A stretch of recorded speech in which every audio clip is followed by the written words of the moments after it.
Where were you 5 years ago, half a decade ago? You were most likely filling out one of the government's very first serious consultations on leasehold and Commonhold reform, so we can enjoy real home ownership, like our friends in Scotland and the rest of the world already do. The Prime Minister was Theresa May.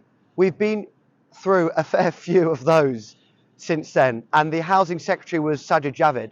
He had promised, it was unambiguous, that he would liberate existing leaseholders, the 10 million of us up and down England and Wales. Of course, it didn't happen. We're all psyched up for the Queen's speech last year.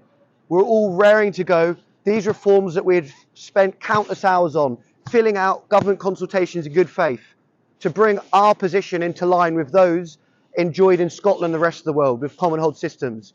And guess what? The day before the Queen's speech, it was whipped out at the last minute because some advisors in Number 10 had said to the then Prime Minister Boris Johnson that the reforms were anti-business. Try telling that to Scotland and the rest of the world. Unconservative, whatever that means, and not going to win any votes. Try telling that to 10 million voters in England and Wales.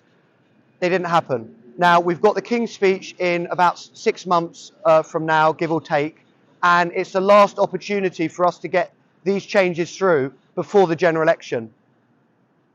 Now, I was at the Leaseholders Charity for 5 years working on these reforms, trying to raise awareness of this horrific situation where when you buy a home in England and Wales that's a leasehold, you don't own it outright, you don't control it.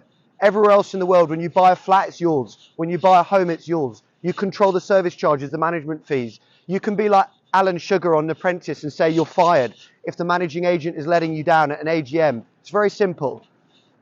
And the problem is there's 10 million of us, but we're not being heard. We're not loud enough.